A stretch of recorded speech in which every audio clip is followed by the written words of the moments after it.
বন্ধুরা, Asia cup 2025 শুরু হতে আর বেশি দেরি নেই, কিন্তু তার আগেই তৈরি হয়েছে এক বড় বিতর্ক। হ্যাঁ বন্ধুরা, ভারতের সেরা দুই ফর্মে থাকা ব্যাটার সঞ্জু স্যামসন ও রিঙ্কু সিং নাকি জায়গা পাবেন না ভারতীয় দলের প্রথম একাদশে।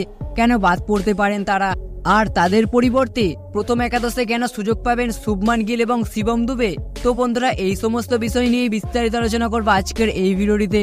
তাই বন্ধুরা, ভিডিওটি একদমই স্কিপ না করে শেষ পর্যন্ত দেখার জন্য অনুরোধ রইল। বন্ধুরা, প্রথমেই আসি সঞ্জু স্যামসনের বাদ পড়ার পেছনের আসল কারণ। বন্ধুরা, দীর্ঘ সময় পর ভারতীয় টি-20 দলে ফিরেছেন শুভমান গিল এবং নির্বাচকরা তাকেই করেছেন সহ অধিনায়ক।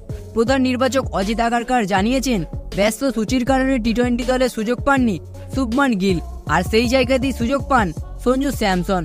যদিও সঞ্জু সেই সময় যথেষ্ট ভালো খেলেছিলেন এবং সম্প্রতি কেরালা ক্রিকেট লিগে দুর্দান্ত ফর্মে রয়েছেন তিনি, তবুও শুভমান গিলের অভিজ্ঞতা আর তাকে ভবিষ্যতের ভারতের টি-20 দলের অধিনায়ক করার সিদ্ধান্তের কারণে এশিয়া কাপের প্রথম একাদশে জায়গা পাবেন শুভমান গিল আর বাদ পড়বেন সঞ্জু স্যামসন। তো বন্ধুরা, এবার চলুন দেখে নেওয়া যাক এশিয়া কাপের প্রথম একাদশ থেকে রিঙ্কু সিং এর বাদ পড়ার পেছনের কারণ।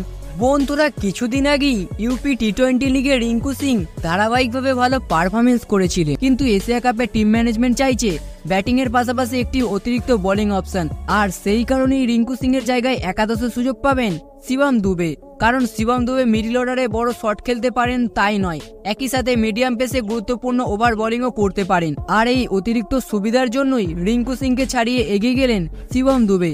তাহলে বন্ধুরা, সঞ্জু স্যামসনের জায়গায় ফিরছেন শুভমান গিল আর রিঙ্কু সিং এর জায়গায় সুযোগ পাচ্ছেন শিবম দুবে।